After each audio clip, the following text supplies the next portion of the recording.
আন-নিফাকু feel ঈমান, ঈমানের ভিতরে নিফাকি ডুববে এইভাবে, আল্লাহর খেয়ে আল্লাহর পরে নাফরমানি করবে। আজকে থেকে খাওয়া শুরু করেন বিসমিল্লাহ বলে, আলহামদুলিল্লাহ বলে খাওয়াটা শেষ করেন। সব সময় আল্লাহর কৃতজ্ঞতা আদায় করেন। সুস্থতার সময় নামাজ পড়েন, বার্ধক্য আসার আগে নামাজি হন।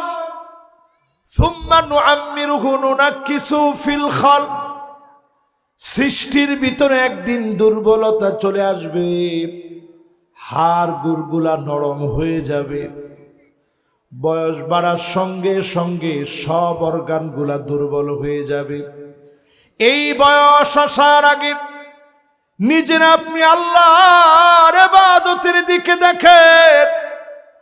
ও আমার মহব্বতের যুবকেরা, শাবুন নাশা ফি ইবাদাতিল্লাহ, যৌবনের এই সময়টা যদি ইবাদত করে কাটাতে পারেন, অবশ্যই যিনি আপনার জন্য আরশে আজিমের নিচে ছায়া দিয়ে দিবেন তিনি কে? জীবনের বয়সগুলো একটু চিন্তা করেন। একটা বয়স থাকে সবিয়ুন, শব্দটি আরবি, অর্থ হচ্ছে মায়ের পেট থেকে পড়ার পরে 10 বছর পর্যন্ত সময়টাকে বলে সবিয়ুন। একটু আরবিতে বলেন তো কি? সবাই বলেন, আর জোরে, জোর হলো না। আচ্ছা, এরকম সবিয়ুন বা শিশুকাল, দৌড়াদৌড়ির বয়স আমাদের ছিল না? ছিল না? মাঝে মাঝে এখন মনে হয়, আহারে যদি ওই বয়সে ফিরে যেতে পারতাম। আর সম্ভব? সম্ভব না। এরপরে একটা বয়স আসবে গোলামুন, 10 থেকে নিয়ে 15 বছর। 10 থেকে নিয়ে এই সময় সন্তানরা আদর করে ঘুম পড়ায় রাখেন না, যে এত ঠান্ডা তো থাক, ঘুম থেকে উঠা দরকার নাই, টান দিয়ে উঠান, নিজের সঙ্গে নামাজে নিয়ে যান। গোলাম ছোট্ট শিশু যদি নামাজি হয়ে যায়, আপনি দেখবেন ওর নামাজ, বৃষ্টি হোক, বর্ষা হোক, ঝড় হোক, কোনোভাবে তার নামাজকে থামানো যাবে না। জোরে কোন আল্লাহু আকবার। অনেকেই দেখবেন আমাদের কাছে এসে অভিযোগ করে যে হুজুর, ছেলেটা অমানুষ হয়ে গেছে। কারণ ছেলেটারে যেই বয়সে নামাজে নেওয়া দরকার ছিল আপনি নেন নাই। 10টা বছর যখন বয়স হয়ে গেছে, মাঝে মাঝে লাগলে ছোট একটা থাপ্পড় দিয়ে হলেও নামাজে নিয়ে চলেন। এরপরে বালেগ হওয়ার বয়সের দিকে চলে যাবে। এখনকার যে অ্যান্ড্রয়েডের যুগ, পোলাপান বালেগ হয় 11 বছর বয়স, অনেকে 10 বছর বয়সে বালেগ হয়ে যায়। এটা আমার কথা না, পরিসংখ্যান বলতেছে এখন বালেগ হয় খুব তাড়াতাড়ি। তো ধরেন 10 বছর, 12 বছর, 13 বছর, 14-15 বছরে বালেগ হইলেন।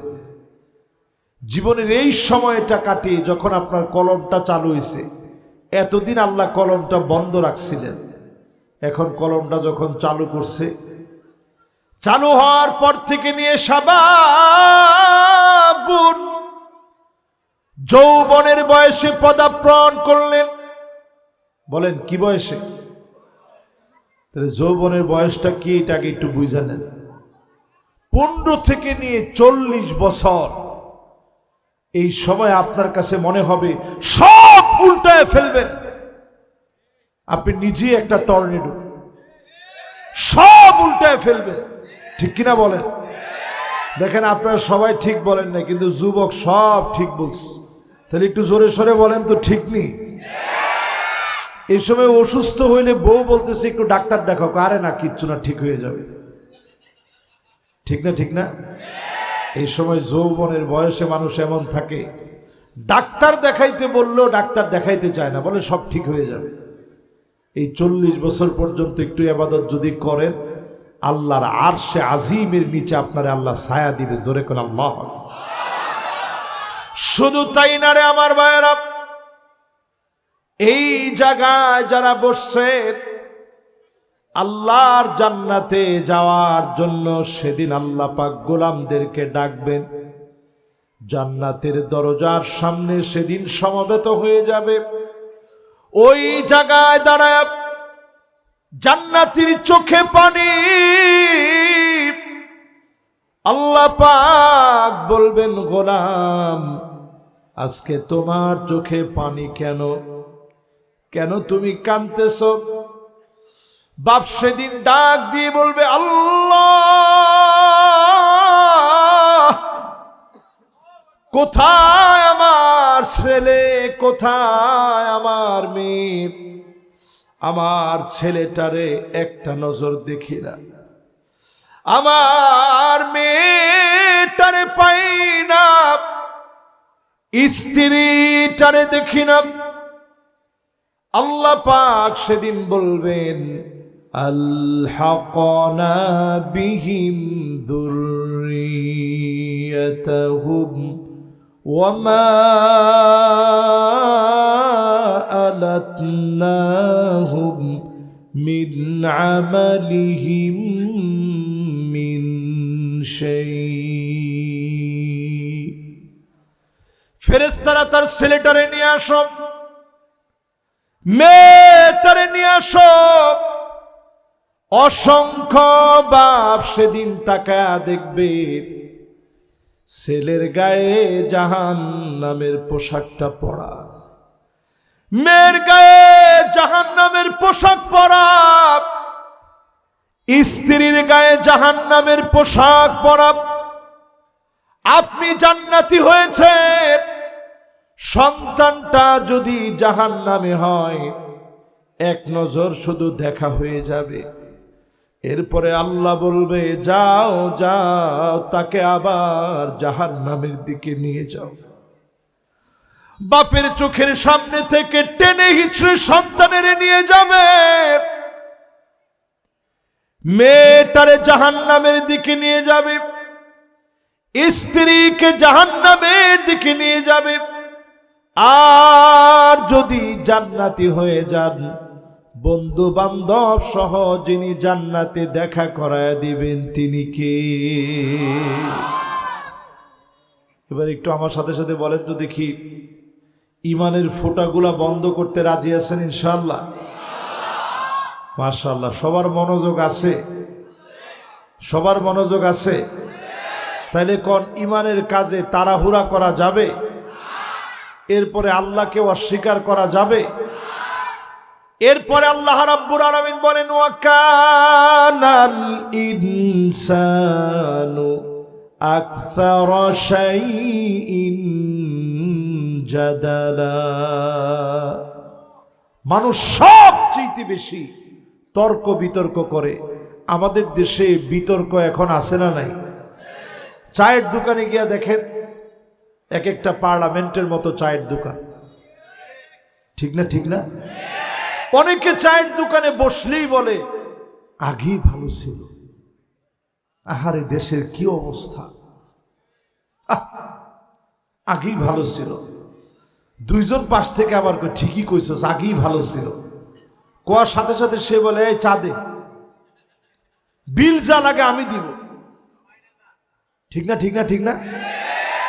এই কথাটা যে বলছে এটা নির্ঘাত লিখে রাখেন, পাক্কা মুনাফিকি। এই মুনাফিকির জায়গা ইসলামে নাই, ঠিক কিনা বলে? আপনার সাথে কি হয়েছে হয়তো আপনি জানেন না। এই দেশ, দেশের মানুষ, আলেম ওলামাদের সঙ্গে কি হয়েছে শুধু একটু তাকায় দেখেন। একজন আলেম আল্লামা দেলওয়ার হোসেন সাইদি রহমতুল্লাহ আলাইহি একটা দুইটা দিন নয়, 13টা বছর জেল খাটার পরেও জালেমদের কাছে মাথা নত করে নয়।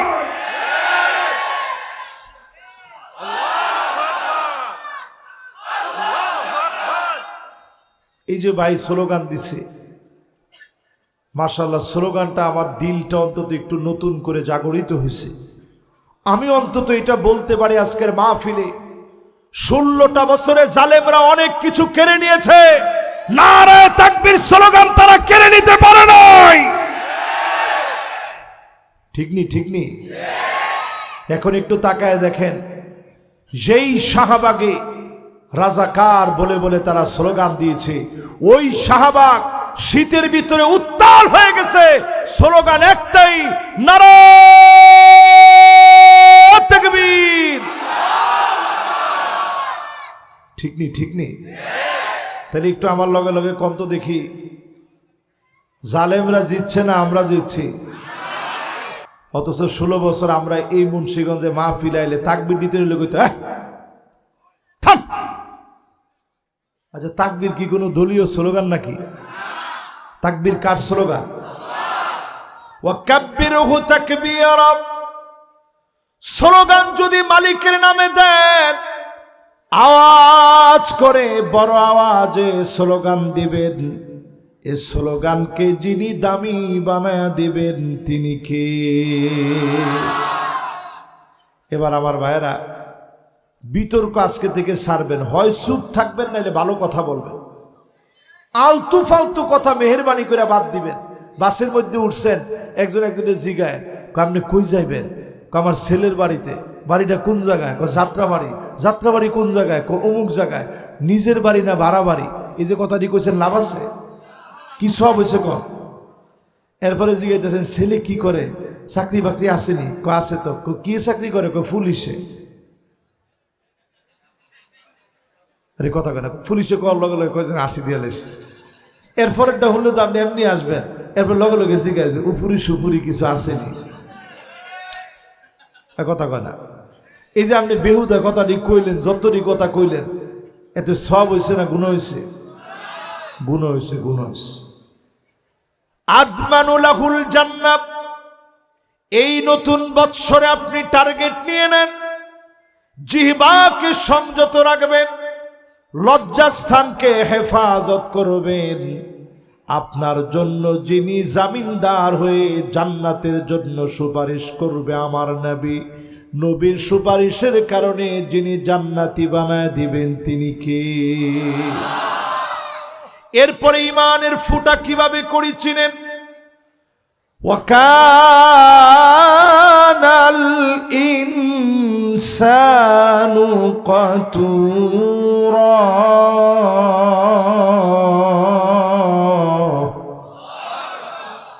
অধিকাংশ লোক কৃপণতা করে ইমানের পথে। ঠিক নেই? আর একটু জোরে কর। এই যে যারা দেখেন মাহফিলে বসছে, অনেকের পেশাব ধরছে কিন্তু উঠে না,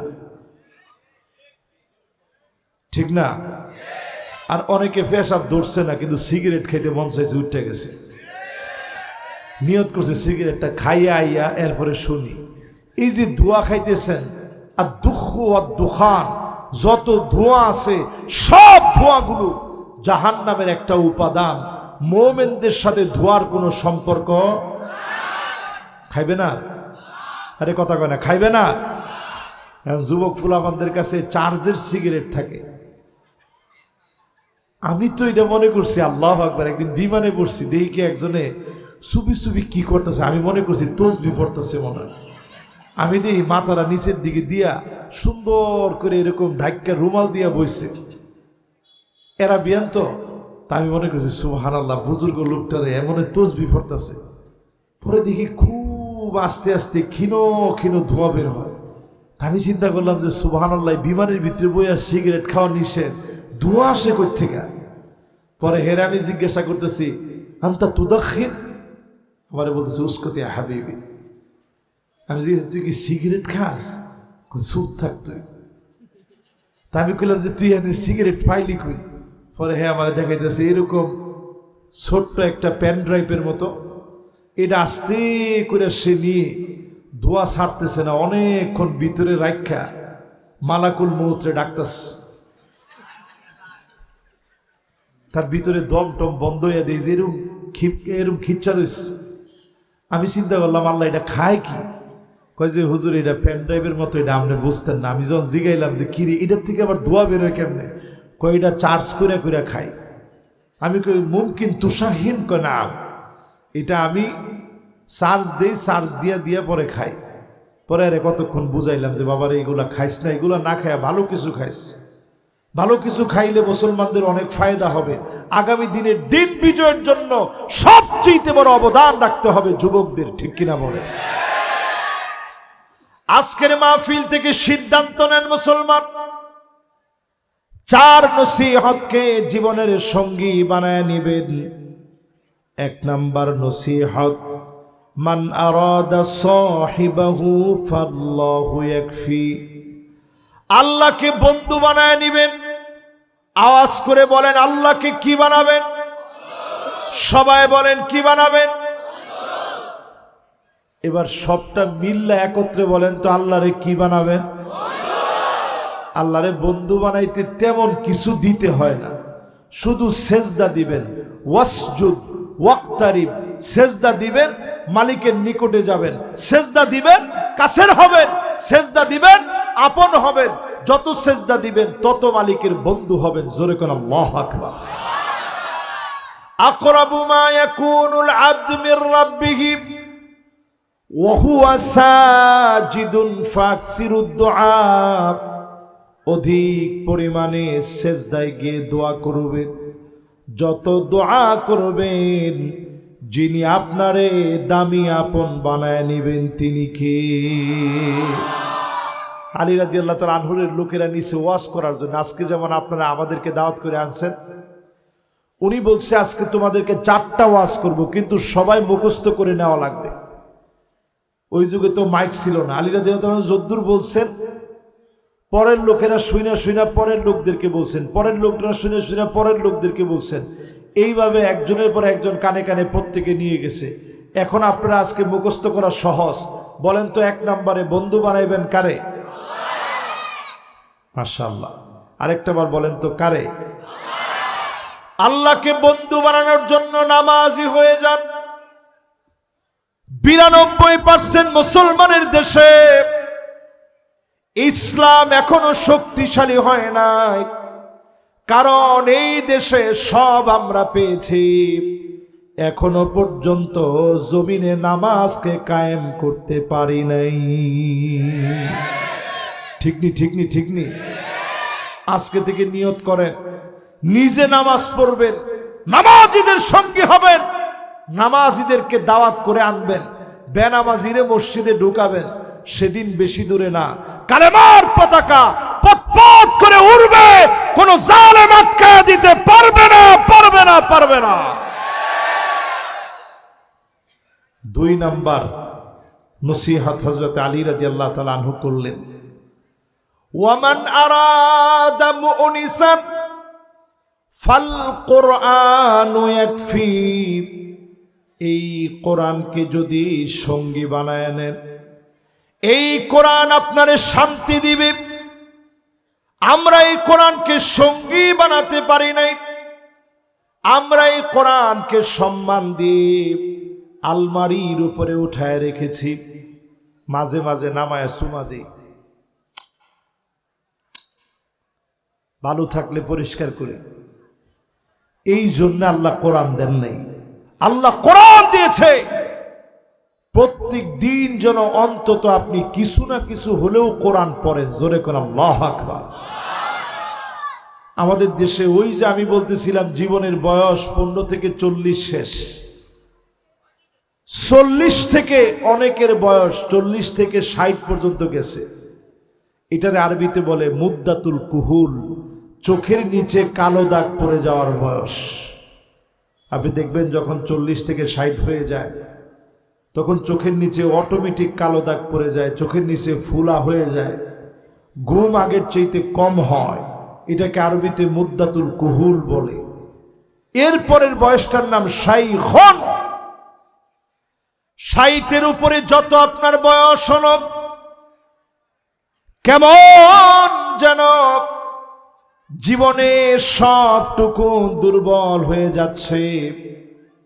60-এর উপরে যখন যাবেন, আস্তে আস্তে সব দুর্বল হয়ে যাবে।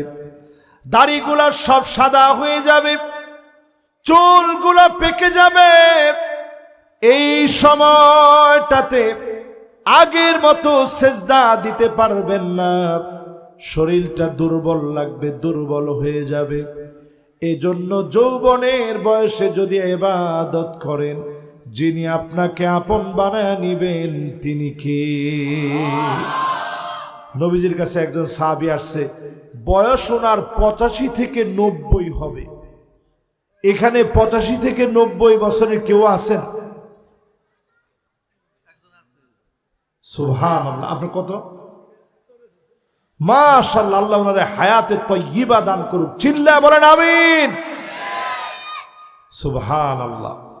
দেখেন এই বয়সে আল্লাহ ওনারে সুস্থ রাখছে, আমাদের চেয়ে সুস্থ। আল্লাহ আরো সুস্থ বানায় দিক, পড়েন আমিন। এই বয়সে কোরআন উচ্চারণ করা সহজ না কঠিন? উনি কোক আপনারা কোন কেরে? সহজ না কঠিন? দেন কইছে হুজুর কঠিন।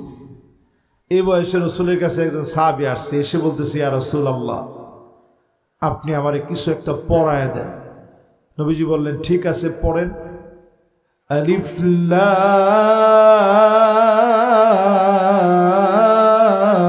রা।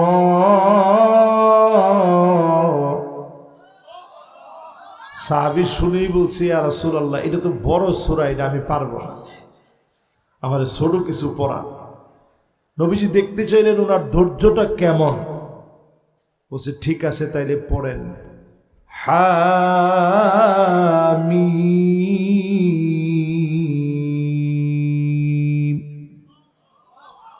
সাহাবী বলতেছে, ইয়া রাসূলুল্লাহ, এইটাও আমার কাছে কঠিন লাগে, এটা আমি পারবো না।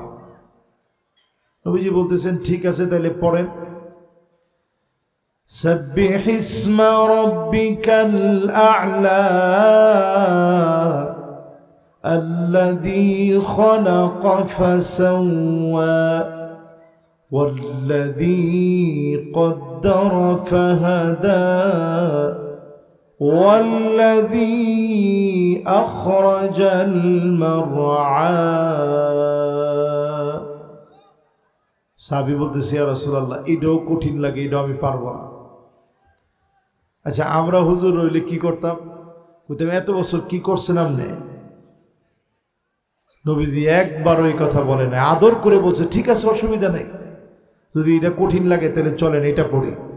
ইযা যুলজিলাতিল আরদু জিলজালাহা ওয়া আখরাজাতিল আরদু আথকালাহা ওয়া ক্বালাল ইনসানু মা লাহা ইয়াওমাইযিন তুহাদ্দিসু আখবারাহা بأن ربك أوحى لها يومئذ يصدر الناس أشتاتا ليروا أعمالهم فمن يعمل مثقال ذرة خيرا يره ومن يعمل مثقال ذرة شرا يره।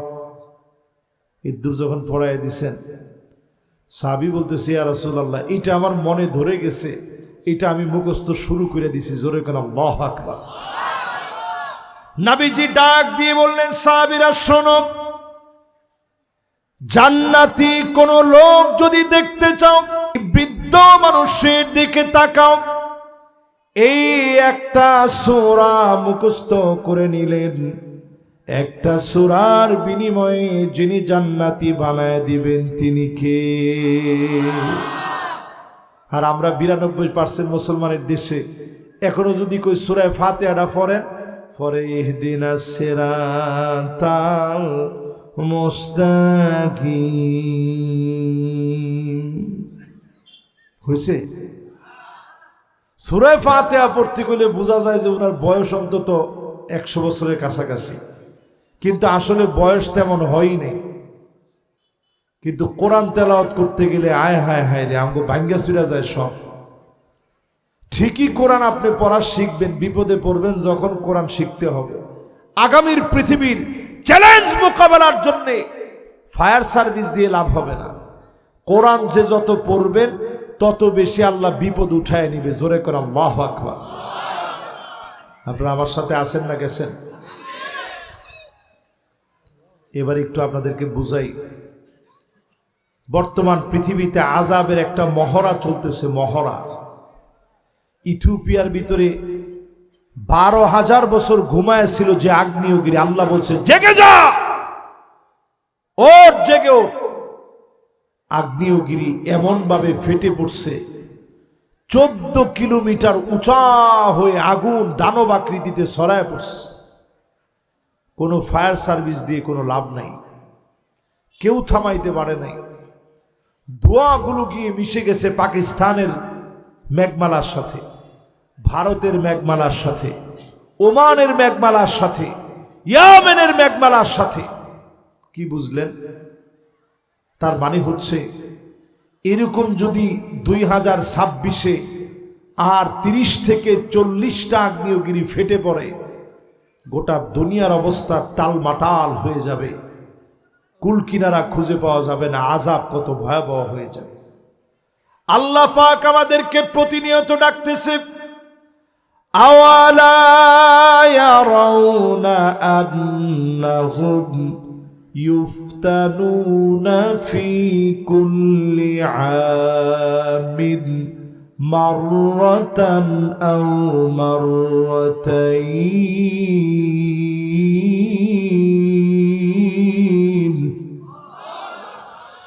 ثم لا يتوبون ولا هم يذكرون।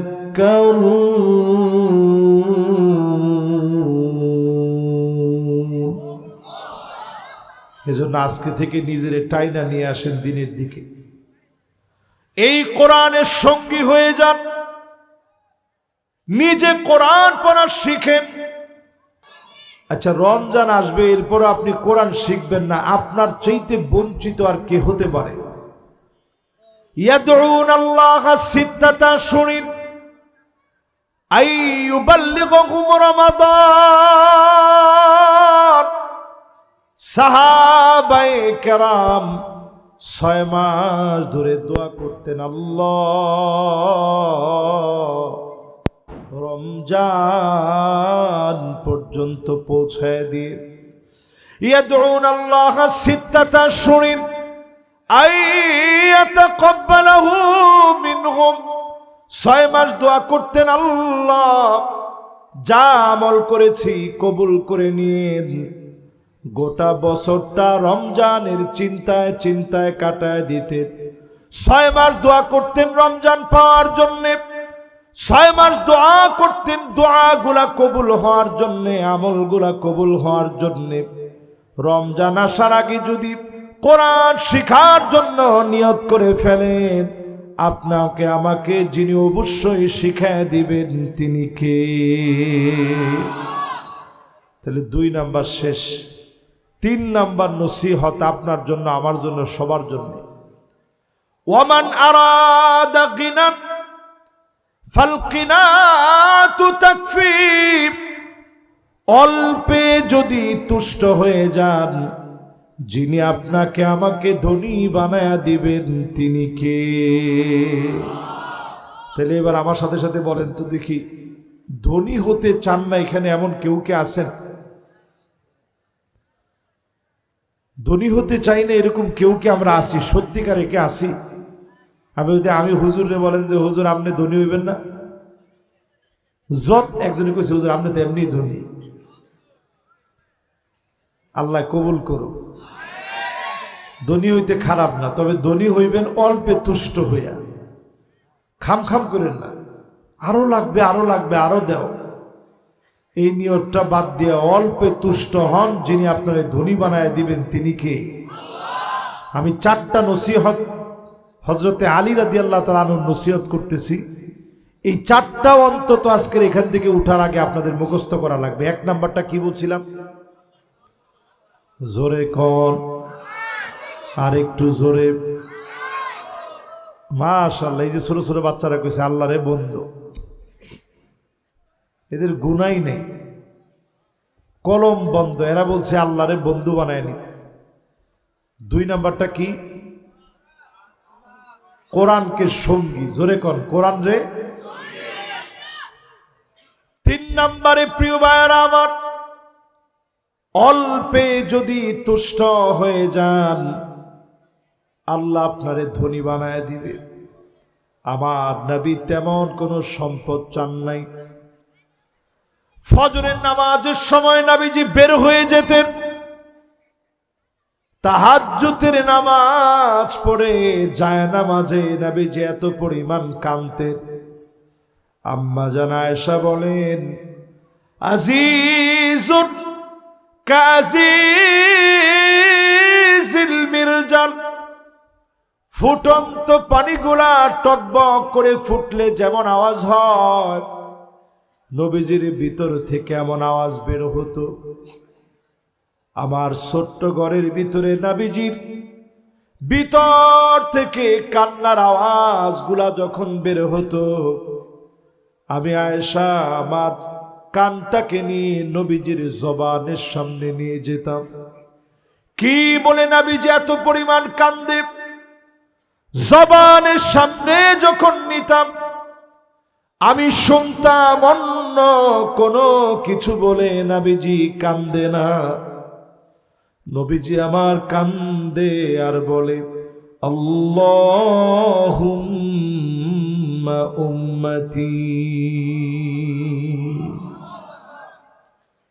ও মত, একটু চিন্তা করে কোন তো নবীজি কান্ত কাদের কথা বইলা?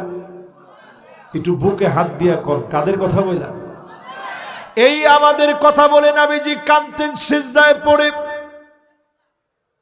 পুল সিরাতের কিনারায় নবীজি দাঁড়ায় থাকবে, ওই জায়গায় নবীজি কাঁদবেন, বারবার বলবে ইয়া রব্বি সাল্লিম, ইয়া রব্বি সাল্লিম। ও আমার মালিক, আমার উম্মতের শান্তি দেন। কিছু উম্মতের মাথা নিচের দিকে দিয়ে দিবে, পা গুলা উপরের দিকে দিয়ে দিবে, কেটে কেটে নিচে থাকবে জাহান্নাম, জাহান্নামের মধ্যে পড়বে। আর কিছু কিছু উম্মতকে আল্লাহ পাক সিনফান মুশাতান পায়ে হাঁটা হাঁটা পার করাবে। কিছু উম্মতকে জান্নাতি আরোহণের ভিতরে চড়ায় দিবে, এমন ভাবে নূরগুলা চতুর্দিক থেকে বের হবে। হাদিসের মধ্যে আসছে, নিচ থেকে জাহান্নাম একটা ডাক দিবে, জুজিয়া মুমিন ইন্না নূরাকা ইউতফিউ লাহাবি। ও মুমিন, তাড়াতাড়ি পার হয়ে চলে যাও, তোমার আলো জাহান্নামের আগুন নিভায় দিচ্ছে। মুমিনের আলো জাহান্নামের আগুন নিভায় দিবে। আমার নবী সেই দিন পুল সিরাতের কিনারায় দাঁড়ায় দাঁড়ায় কাঁদবে। নবীর কারণে যিনি মাফ করে দিবেন তিনি কে?